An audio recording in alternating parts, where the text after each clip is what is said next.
8h30 sur la 100.3. Bonjour chers auditeurs.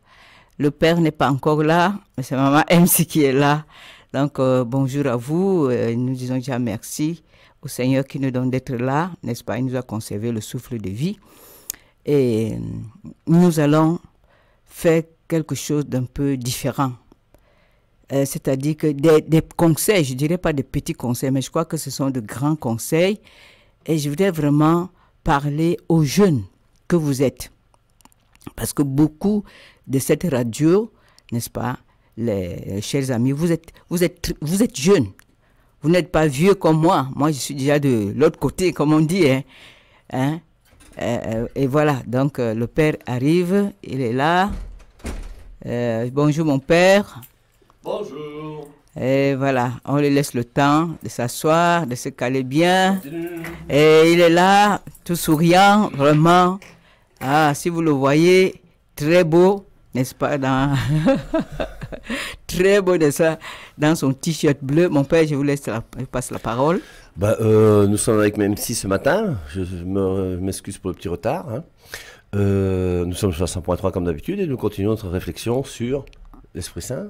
C'est ça? Non, on va s'occuper des jeunes, n'est-ce pas? Voilà, on va donner un petit conseil, n'est-ce voilà, pas, par rapport aux festivités et surtout maintenant la fin d'année que Noël est déjà passé. Et parce que je me suis dit, c'est très important. Enfin, comment l'idée me vient? C'est que j'ai aussi suivi notre émission qui parle de ces choses-là. J'ai dit, pourquoi ne pas aussi en parler sur la 100.3? C'est vrai que, bon, vous ne vous attendiez pas à nous suivre, mais du moins moi, parce que vendredi, habituellement, c'est le jeudi, non, mon père. Mais bon. C'est ça, mais hier, on a eu un programme qui a dû changer, puisqu'on a eu la chance d'avoir un père qui était avec nous, le père Christophe. Et puis, alors, il a peut-être eu un petit peu peur de faire l'émission du matin à 8h. Donc, j'ai fait l'émission de 8h, il a fait 10h30, et c'était bien. On est très content d'avoir d'autres voix qui parlent sur les ondes. Et c'est pour ça qu'on a dû reporter les émissions donc, de jeudi à vendredi. Et comme MC quand même était libre ce matin, il n'y a pas eu de souci. Elle a dit, sans problème, mon père. Et voilà, moi-même j'ai suivi hier sur YouTube, non, une bonne partie, à cause du réseau, je n'ai pas pu aller jusqu'à la fin, l'intervention du père Christophe. Et parce qu'il est revenu sur les enfants, vous êtes sur les petits agents, non? On parle, vous êtes Dieu est lumière.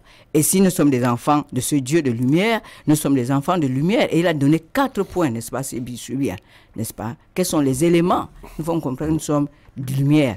Il a parlé de beaucoup de choses. Et dans ce qu'il a dit là,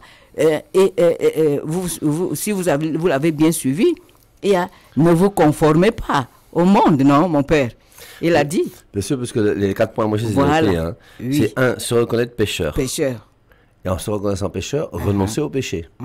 Donc forcément, ça montre que je ne peux pas être comme les gens du monde. D'ailleurs, il a fait la distinction avec le monde des mondains et le monde... Ensuite, deuxièmement, il a mis l'obéissance à Dieu. Troisièmement, il a mis rejeter le monde, exactement, avec toutes ses convoitises. Et quatrièmement, garder la foi. Voilà. Et voilà, et c'est très important. Moi, cela m'a fait plaisir parce que ça rejoint également ce que nous disons là. Et notamment par rapport à l'obéissance. Nous avons dit que la foi, la vie de foi, en fait, comment est-ce que je vais véritablement être épanoui? Comment est-ce que je vais expérimenter ce Dieu-là? C'est par l'obéissance à sa parole.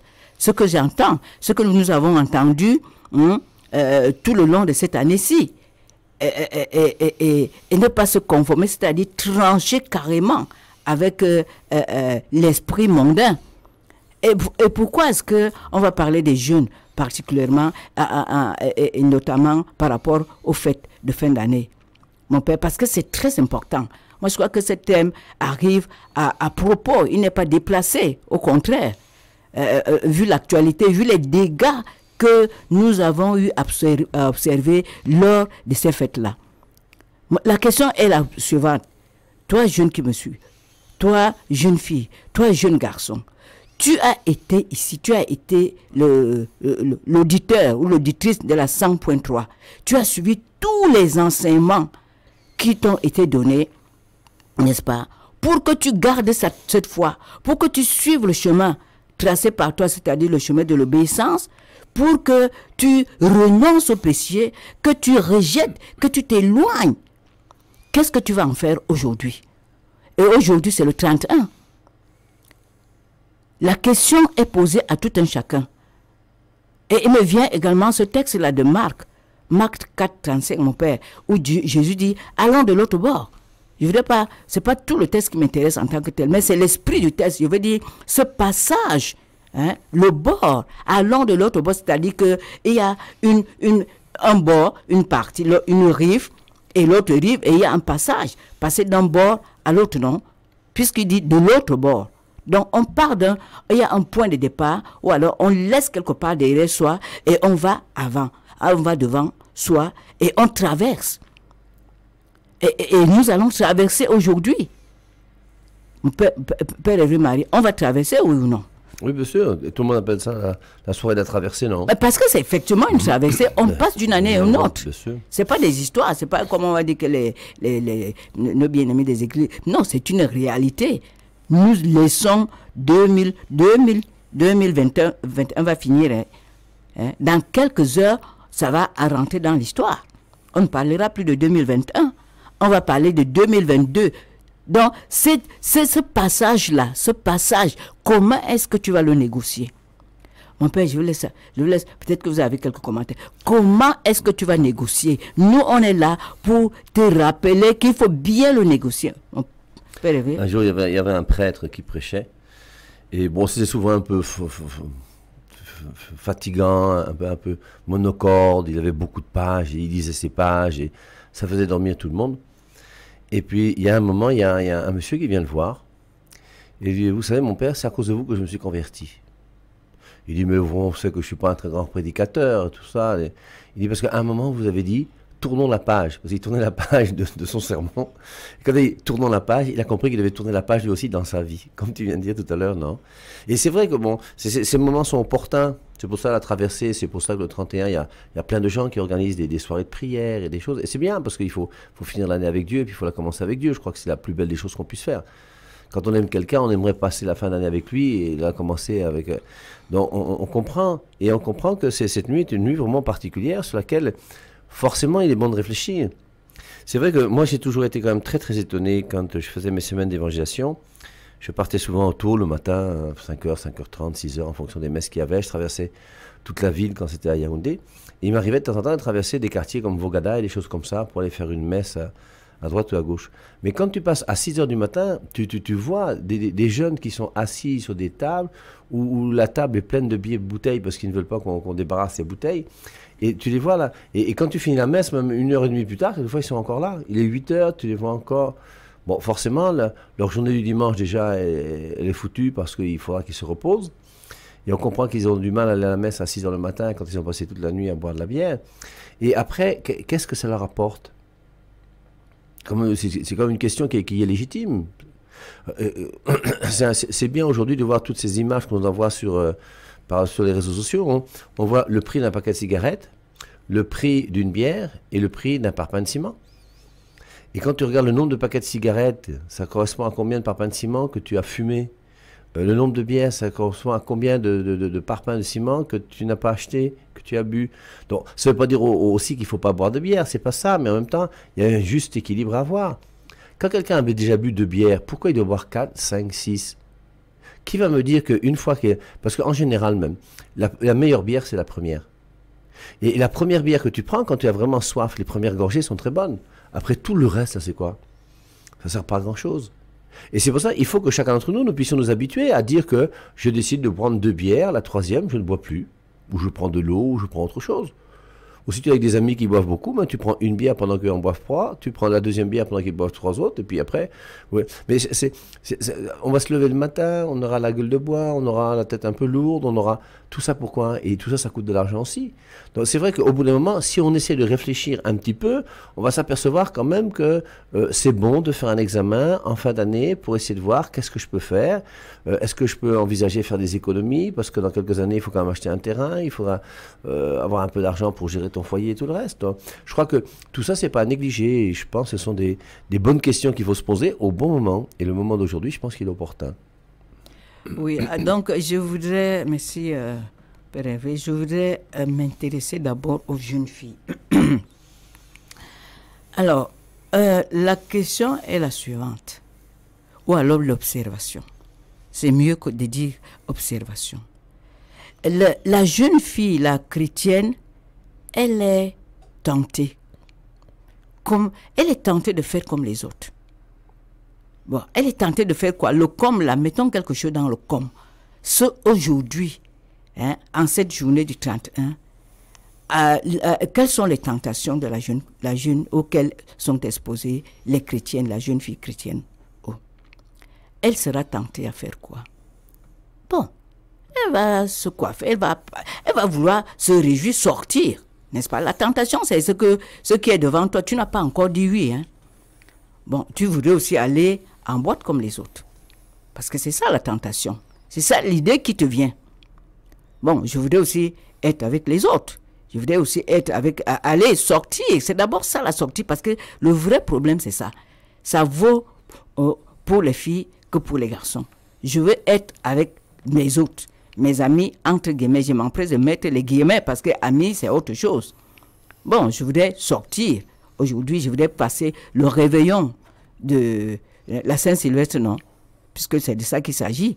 Comment est-ce que... Et bien avant, et c'est même pas seulement aujourd'hui, c'est-à-dire que dès que décembre, déjà même en début d'année, ou alors au fur et à mesure que les jours s'approchent, que la fin d'année s'approche, on commence à y penser. Comment est-ce que je vais fêter la Saint-Sylvestre? Non seulement comment, c'est-à-dire ce comment implique avec qui je vais fêter.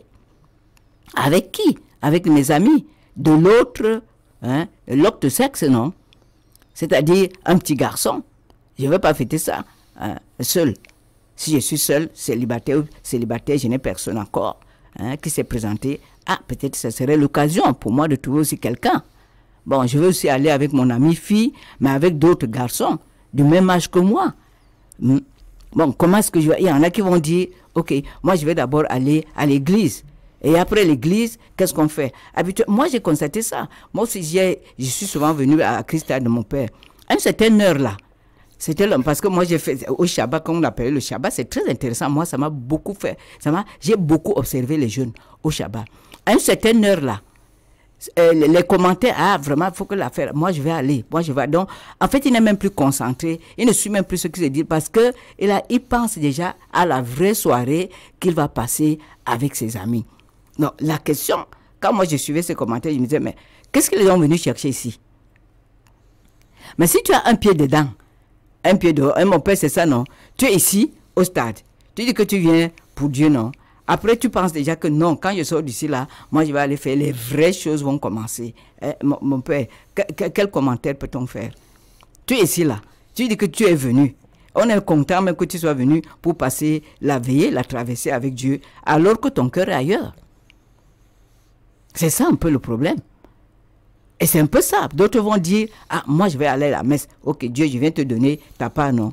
Après la vraie part, toi-même tu dis ta bouche, ma vraie part, c'est ce que je vais avoir dehors. Donc, à une certaine heure, je vais passer minuit ne doit pas me trouver ici. Et tu sais à quoi tu t'exposes quand tu le dis? Je ne sais pas. C'est autant de choses. Donc, on est là vraiment pour essayer de vous faire prendre conscience des enjeux, des défis qui sont les tiens en cette journée, en cette nuit. Et qu'en tant qu'enfant de Dieu que tu es, en tant que chrétienne, que tu es différente, je parle à la fille, que tu puisses négocier ce virage. C'est très important. Parce que si tu le négocies mal, mon Dieu, quelles seraient les conséquences? Aujourd'hui, beaucoup vont perdre leur virginité. Claire. Oh, je dis en cette nuit-là, en cette nuit-ci, beaucoup vont perdre leur virginité. Il y aura des bagarres aujourd'hui. Il y aura des conséquences terribles. Je n'ose pas parler de la mort. Puisque nous nous sommes rendus compte qu'il y a beaucoup d'accidents le 24 surtout, et le 31. Et la plupart, c'est dû au jaune. Mon père, je vous laisse parce que ça me permet de revenir à, je voudrais penser à deux témoignages qui me viennent à propos pour les jeunes filles. Non, c'est vrai, quelque part, moi je vous ai déjà raconté ça, je crois, 2 fois sur les ondes. C'est ce monsieur que j'ai rencontré un jour. On était ici à la pharmacie de Garde, mais il s'est arrêté, on a passé un peu de temps ensemble. Et il me dit, mon père, je vous connais, c'est vous qui faites Christade? Je dis, oui, c'est moi qui fais Christade. Il me raconte comment le gars a assisté à Christade. Et puis, il me disait que la seule fois où il est parti à Christade, c'est parce que la petite avec qui il était aller à Christade. Et la petite lui a dit que si tu ne viens pas à Christade, je ne libère pas. Donc tous les deux sont venus à Christade. Lui, il est venu parce qu'il savait pourquoi il venait. Elle aussi, elle est venue avec un côté peut-être un petit peu plus chrétien, mais aussi sérieusement bizarre, puisqu'elle savait que après avoir écouté l'enseignement du bon Dieu, elle va partir dans les choses du monde. Et c'est toujours le même problème en définitive, c'est où en es-tu par rapport à ton Dieu? Est-ce que tu prends Dieu au sérieux? Parce que tu vois, le jour où Dieu va entrer dans ton cœur, ou le jour où Dieu entre dans ton cœur, il entre en même temps dans ton intelligence. Ton intelligence va être renouvelée par une nouvelle lumière qui est la parole de Dieu. On a vu avec Christophe hier, hein, Jean 9,5, je suis la lumière du monde, Jean 8,12, je suis la lumière du monde. Et on aurait pu ajouter Matthieu chapitre 5, verset 12-13, où Jésus-Christ dit, vous êtes la lumière du monde. Et la lumière du monde, c'est qui? C'est nous les chrétiens aujourd'hui qui portons cette lumière de Dieu et qui voulons la donner aux autres. Et forcément, je vais la donner par mon enseignement, je vais la donner aussi par mon comportement.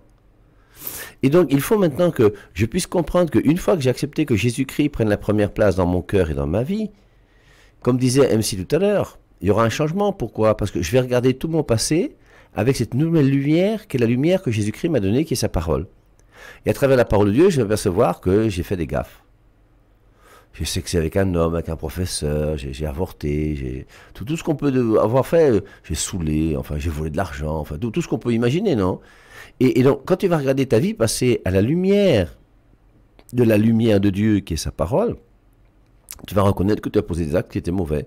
Moi, je vous rappelle toujours cette femme qui avait avorté 8 fois. Elle a avorté 8 fois, elle était habituée, elle avortait, c'était à l'hôpital, elle revenait, il n'y a pas de souci. Le jour où elle est devenue chrétienne, elle s'est aperçue que les 8 fois où elle est partie à l'hôpital, elle a tué 8 enfants. Je ne sais pas si on dit 8 enfants ou 8 enfants. 8 enfants. 8 enfants. Et donc, elle a tué 8 enfants. Et elle a été inconsolable. Elle a pleuré un saut de larmes. En comprenant que dans son passé, il y a 8 enfants qu'elle a tués. Et forcément, à la lumière de la parole de Dieu qui fait que tu te convertis, tu vas regarder ton passé et tu vas te repentir par rapport au mal que tu as fait. Mais tu vas faire aussi une traversée qui fait qu'à partir de maintenant, tu auras un autre comportement, ce qu'on appelle la conversion. Et c'est pour ça que le repentir, c'est par rapport au mal que j'ai fait dans mon passé. Pourquoi? Parce que j'ai découvert Jésus-Christ et maintenant je veux vivre d'une manière nouvelle. Et donc ça va impliquer pour ma vie future une nouvelle manière de vivre. Et tous les jeunes garçons et toutes les jeunes filles qui écoutaient la 100.3 ce matin, si vous avez l'intention de sexer avec votre petite ce soir, mais à enlever cette pourriture de votre tête. Et vivez une journée en faisant comprendre à votre fille que vous aimez bien, au garçon, à ton chou, à ta petite, que comme tu vois, moi je suis désolé, c'est vrai qu'on avait prévu des choses, mais aujourd'hui j'ai l'impression que l'Esprit Saint m'a parlé et je souhaiterais que notre amitié puisse changer et que pour l'année 2022 on puisse vivre une amitié, on mettra le sexe de côté. Mais ça c'est le jackpot, tu gagnes tout mon frère. Et je crois que c'est ce que MC veut nous partager ce matin. Pour nous faire comprendre, vous voyez que cette histoire de conversion, on a parlé de Noël ces jours-ci. Noël, c'est pourquoi? C'est pas pour avoir du chocolat et mettre un sapin et une petite statue de la Vierge Marie dans sa chambre avec un petit enfant Jésus. C'est pour que tu puisses te convertir. Et c'est ça que nous voulons essayer de mieux comprendre jusqu'à cette nuit qu'on appelle la nuit de la traversée, parce qu'on passe d'une année à une autre. Mais c'est exactement ça, c'est où est-ce que j'en suis par rapport à mon passé, qu'est-ce que je vais faire par rapport à mon avenir. Voilà la question qui est posée. Et maintenant, celui qui va y répondre, c'est pas moi. Hein. Moi, je réponds pour ma part. MC va répondre, elle, pour sa vie.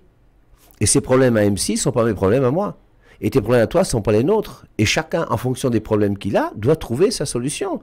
Et demander une fois de plus à Dieu la grâce de pouvoir nous aider à rester en vie, parce que c'est la première des choses sur laquelle il faut quand même réfléchir. Moi, j'ai 60 ans. Je vous rappelle, l'année dernière, à cette date-là, j'ai mon voisin qui s'appelle Monsieur Mbarga, qui était mon petit frère, qui était né 2 ans avant, qui est mort. Et le père Marie Hervé, qui avait fait un accident sur la route, qui était mon petit frère de 15 ans, ou de 18 ans peut-être. Pourquoi eux sont morts, pourquoi pas moi?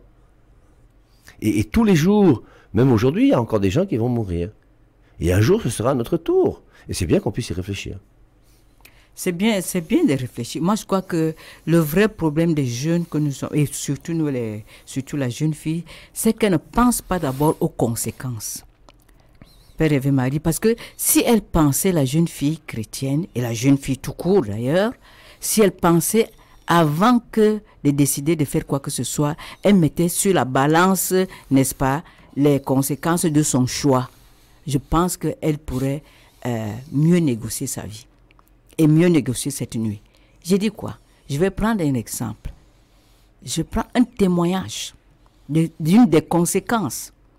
Voilà, chère jeune fille, chère amie qui m'écoute, voilà, nous sommes dans une famille. Et il y a une jeune fille, comme on dit là, le genre que non, moi je veux aller passer mes fêtes ailleurs, malgré tout ce que les parents ont beau lui dire. Hein, voilà, bref, faisons court. Et fini de prier, n'est-ce pas? Les parents se retirent, chacun se retire dans sa chambre. On ne sait pas que elle avait déjà son petit plan. Quand elle a donc vu que les parents sont déjà là, elle a tout fait. Elle est sortie, vraiment comme le chat sorti là, vraiment, pour retrouver ses amis. À une heure tardive, alors que les parents savent que tous les enfants sont à la maison. Elle sort donc. Et voilà que, à une certaine heure, parce que, au moins, heureusement qu'elle est aussi sortie avec son téléphone.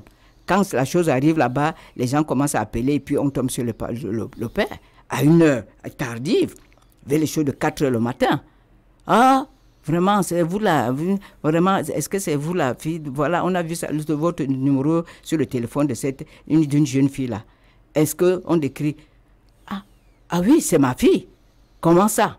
Ah, il s'est passé, elle est dehors. Mais non, c'est pas possible, elle ne peut pas être dehors. Le père répond encore dans sa chambre, il n'est pas encore sorti. Hein. Mais non, c'est pas possible, elle ne peut pas être dehors. Quand nous sommes séparés, nous tous, nous sommes... je sais que tous mes enfants sont à la maison maintenant. Mais non, on décrit. Il commence à dire... Quand il sort donc de la chambre, il va donc dans la chambre où il y avait la fille. Et la chambre est vide. C'est alors qu'il comprend le désastre. On dit que sa fille a fait un accident. Et elle est dans un état, vraiment, elle est même en train d'agoniser. Voici le pauvre parent qui sort là, vers les 4 heures. On va là-bas trouver la fille, on porte à l'hôpital, trop tard. À peine arrive-t-on à l'hôpital que l'enfant rend l'âme. Voilà une conséquence. Est-ce que tu es prête à vivre cela? Je suis en train de t'interpeller la jeune fille que tu es. Tu es prête à vivre cela? Toute une année, parce que ça c'est une famille chrétienne. Puisqu'ils ont prié avant d'aller dormir. Mais tu fais, celle-ci jouait les Saint-Initouche là. Mais qui a souffert? Elle y a laissé là sa vie. Pour combien? Pourquoi? Mon père, parce qu'elles sont entre les jeunes filles, elles aiment se raconter. Voilà le vrai problème. C'est-à-dire que tu vas passer toute une année. Apparemment, il y a même d'autres qui font des petites cotisations. Vous imaginez? Donc, ils font la cotisation pour avoir de l'argent, pour se coiffer, parce qu'il y a la coiffure du 31, mon père. Comme il y a celle du 24, vous pouvez imaginer. Il y a la coiffure du 31, parce que là mon ami, tous les efforts sont conjugués, hein, pour que la coiffure soit plus belle, ma coiffure soit plus belle que la coiffure de mon ami. Hein. Et il y a la tenue, il y a les chaussures, il y a le sac à sortir et tout. Tout ça pourquoi? Pour quelques heures. En fait, quand tu mets ça sur la balance, tu gagnes quoi? Et c'est quoi? Parce que quand ils vont rentrer de là, quand ils vont se retrouver, ils vont donc parler de la soirée qui s'est passée. Seulement pour ça. Moi, je te pose la question, toi qui m'écoutes. C'est seulement pour ça que tu vas perdre, tu peux perdre ta vie, comme celle-ci. Seulement pour venir dire que oui, j'étais avec mon ami, nous sommes allés à telle boîte là, hein, et on a dansé comme ça, il y avait telle musique, et ceci, j'étais coiffé comme ça, je prends, après comme maintenant ils ont leurs affaires de profil, non?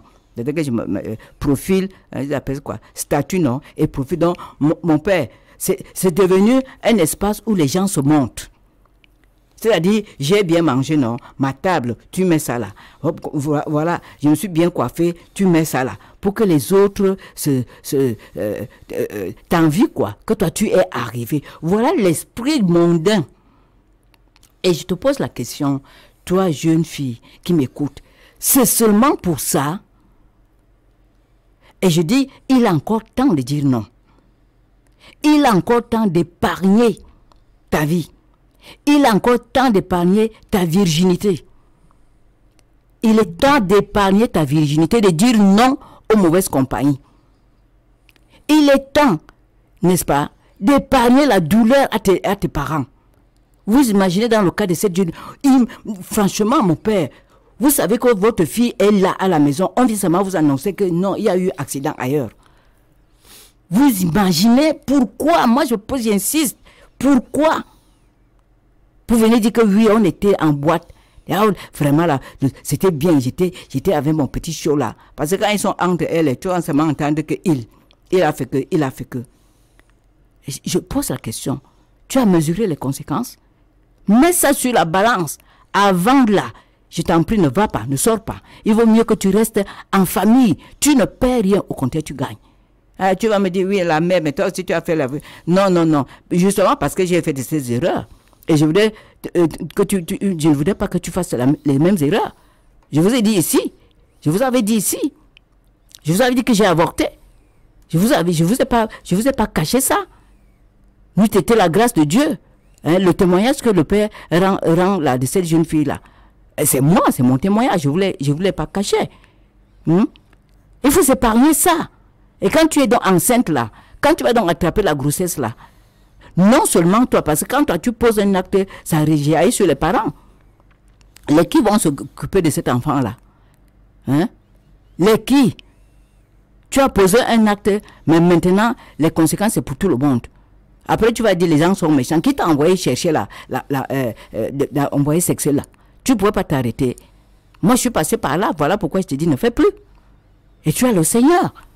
Ne fais pas comme les autres. Ne te conforme pas. Dis non. Il n'est pas tard, hein. Il n'est pas tard. Change. Je suis sûr que tu as déjà fait les choses, tu as dit les coiffures et tout ça. Ne va pas aujourd'hui. Je t'en prie. Ne va pas. Reste ou négocie ça, ce passage avec Jésus. Hein? Sans compter la maladie. Si tu vas maintenant, qui te dit que le beau garçon que tu vois là, il n'a pas le sida, ou bien autre chose. Il suffit d'une fois, tu attrapes le sida. Et quand tu vas attraper ça, toi-même, ta vie est finie. Et les autres, les parents, tu y as pensé? C'est ton futur que tu veux mettre en jeu aujourd'hui? Non, sans compter les bagarres. Mon père, les bagarres, je connais encore une situation où elle dit, les gars sont partis comme ça, avec les jeunes filles. Comme il y a les affaires de jalousie. Hein, tel a dansé l'autre, tel a dansé avec ma petite amie, et il a trop serré, bagarre s'ensuit, et il y en a même qui ont des couteaux. Je n'exagère pas, hein. Tac, tac, tac, tac, tu reviens avec des bosses et tout ça. Qui t'a envoyé? C'est ça l'amitié? Mon père, je vous passe la parole parce que là, il reste 2 minutes. Ça, c'est la fille, hein. Je ne voudrais pas que tu sois là. Je t'en prie. N'y va pas. Hier soir, moi, j'étais avec des papas responsables, hein. Il y a 2 retraités, puis un monsieur qui est venu nous rejoindre aussi, là. Et on a discuté un petit peu. Et on s'est aperçu que 3 sur 4 parmi nous, là, sont des gens qui n'ont jamais aimé la boîte. C'est quand même, c'est 3/4 des vieux qui étaient à table, là où on était. On a parlé un petit peu de boîte et de choses pareilles. Bon, il y en a un qui semblait un peu plus vivant que les autres, qui a profité de sa vie aussi davantage. Mais les autres, là, ils ont plutôt des responsabilités. Ils racontaient comment c'est exceptionnel qu'il allait en boîte. Et le point commun, je crois, sur nous 3 qui n'aimons pas trop la boîte, c'est que, première des choses, c'est tu arrives dans un lieu où il y a du bruit, mais ça te fait, rien que le bruit, là, te fait mal à la tête. Mais va chez toi. Mais un petit fond musical, si c'est la musique classique que tu aimes, et tu bois ta petite bière là tranquillement, mais c'est beaucoup plus agréable qu'une boîte où ça crie, ça crie, ça crie. Ensuite, l'alcool là-bas est très cher. Il y a même un des messieurs là qui disait que les rares fois où il a bu là-bas, on leur offre du whisky qui coûte très cher et qui est toujours frelaté. Après, donc, enfin, c'est un milieu dans lequel, moi, et j'avoue, moi, je suis allé en boîte peut-être pendant une année, je suis assez régulièrement en boîte, hein, je sais plus si j'étais en classe de première ou de terminale, peut-être quelque chose comme ça. C'est même pas dans les vacances, parce que pendant l'année, j'étais même pas au village, mais quand... mais c'est vrai que c'est vraiment des lieux qui sont... Et puis nous, ce qu'on faisait, même parce que quelque part, même si on n'était pas pauvres, on n'était pas riches non plus, on buvait la bière d'abord dans un bar, tu prenais 2-3 bières d'abord pour t'échauffer un peu, parce que quand tu arrivais en boîte, la bière coûtait 3 fois plus cher que dehors, donc et puis, Vraiment, mais quelque part, vous voyez, c'est là où on voit que beaucoup de gens vont aller en boîte. Pourquoi? C'est la mode, tout le monde fait comme ça. Mais concrètement, dis-moi ce qui est d'intéressant dans une boîte. Un autre ami, hein, qui a très bien réussi sa vie, qui est très riche même aujourd'hui, il était dans une boîte une fois avec ses amis, ils sont des milliardaires, j'ai envie de dire. Hein. Et puis alors, il y avait une place réservée pour eux, avec des hôtesses pour chacun. Et quand il va pour s'asseoir, il voit comment la fille qui est là apporte la chaise pour que, hein, dès que son verre est vide, on commence à servir là. Il est resté une demi-heure. Il a vu comment cette femme était son esclave et s'occupait de lui comme si c'était quelqu'un parce qu'il a un peu d'argent, alors elle est là en train de tenir sa chaise et machin. Il dit, je ne voudrais jamais que ma fille fasse ça et je ne peux pas courir. Il a dit au revoir à ses amis, il n'est plus jamais retourné. Mais quelque part, c'est le bon sens. Ce que je voudrais, moi, c'est quoi? Si je crois comme M6, c'est que chacun d'entre nous, nous puissions réfléchir. Réfléchis bien. Comme elle dit, pose le pour et pose le contre. Qu'est-ce qu'il y a d'avantageux pour moi de faire ce que j'ai envie de faire ce soir? Est-ce que c'est une bonne sortie? Est-ce que c'est bien réfléchi? Est-ce que c'est bien posé? Alors, une chose qui est sûre, c'est la plupart des jeunes garçons et des jeunes filles souhaitent quitter la maison familiale. C'est clair, on aime bien quand même de temps en temps quitter son père et sa mère pour sortir quelque part. Et c'est normal qu'à un certain âge aussi, on puisse s'amuser avec des jeunes. Mais maintenant, à vous de bien choisir vos jeunes. Et comme il est déjà 8h31, je ne vais pas insister, mais peut-être qu'on va pouvoir revenir dessus tout à l'heure à 10h30, mais je pense que le défaut principal des jeunes, c'est la lâcheté. La fille là, qui a quitté sa maison dans la nuit en sachant que ses parents dorment, est-ce que vous croyez qu'elle pense que ce qu'elle fait est bien? Et elle-même sait que ce qu'elle fait là n'est pas bien. Maintenant, tu sais que c'est pas bien, mais qu'est-ce que tu fais alors? C'est ta vie, hein? Et ne fais pas des choses qui ne sont pas bien, ça ne sert à rien. Et c'est quand même trop bête de mourir comme ça à cause d'une soirée. Donc, que chacun continue à réfléchir. Nous sommes le 31 décembre et on se réjouit d'être ensemble encore. On espère qu'on sera ensemble l'année prochaine aussi le 31 décembre. Mais si Dieu pense autrement, il n'y a pas de souci, on est prêt à mourir. Mais tant que nous sommes vivants, ben, continuons à vivre le mieux possible notre vie.